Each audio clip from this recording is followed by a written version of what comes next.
സഖാക്കളെ. അപ്പോൾ ഞാൻ പറയാമെന്ന് വെച്ചാൽ നമ്മുടെ വി ഡി സതീശൻ ഇലക്ഷൻ്റെ ഒരുപാട് നാൾ മുൻപേ തന്നെ പറഞ്ഞിരുന്നു.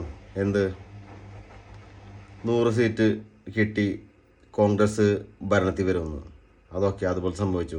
അതുപോലെ തന്നെ 12 മന്ത്രിമാർ തോൽക്കുന്നുള്ളതും വി ഡി സതീശൻ മുൻപേ പ്രവചിച്ചിരുന്നു. പക്ഷേ KC വേണുഗോപാൽ എന്നൊരു വ്യക്തി അവിടെ സ്ഥാനം പിടിച്ചു വരുമെന്നോ ഒരു മുഖ്യമന്ത്രി സ്ഥാനം ചോദിച്ചു വരുമെന്നോ വി ഡി സതീശന് കണ്ടുപിടിക്കാൻ പറ്റില്ല. എന്തുകൊണ്ട്? ഇതൊക്കെയാണ് പറയുന്നത്.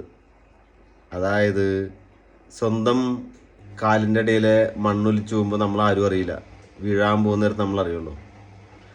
അപ്പോൾ എന്താ പറയുകയെന്ന് വെച്ചാൽ മിക്കവാറും ഇന്ന് രാത്രി 12 മണിയോട് കൂടി AICCയുടെ പ്രഖ്യാപനം വരാൻ ചാൻസ് ഉണ്ട്. കാരണം വെച്ച് കഴിഞ്ഞാൽ എന്തുകൊണ്ട് രാത്രി 12 മണി എന്ന് ഉദ്ദേശിച്ചു കഴിഞ്ഞാൽ ഇവന്മാരെല്ലാവരും ഇപ്പോൾ വി ഡി സതീശൻ്റെ വീടിൻ്റെ മുന്നിലും അതുപോലെ തന്നെ നമ്മുടെ രമേശ് ചെന്നിത്തല വീടിൻ്റെ മുന്നിലും ഒരുപാട് ആൾക്കാർ തടിച്ചു കൂടിയിട്ടുണ്ട്. എപ്പോൾ പ്രഖ്യാപനം വരുന്നു വെച്ചിട്ട്. ഇത് വന്നു കഴിഞ്ഞാൽ ഇവന്മാരെന്തായാലും തല്ലുകൂടി തല വിളിക്കുന്നത് നല്ല ഉറപ്പുണ്ട്.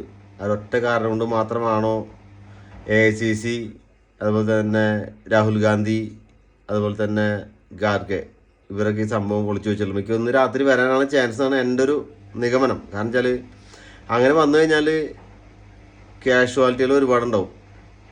മനസ്സിലായില്ലേ? നിയന്ത്രിക്കാൻ പറ്റാണ്ടാവും. അതമാതിരിയുള്ള ചേരി തിരിഞ്ഞുള്ള അടിയാണ് കോൺഗ്രസ് ഇപ്പോൾ നടന്നുകൊണ്ടിരിക്കുന്നത്. അപ്പോൾ ഓക്കെ, ഏറെക്കുറെ ലാൽ സലാം.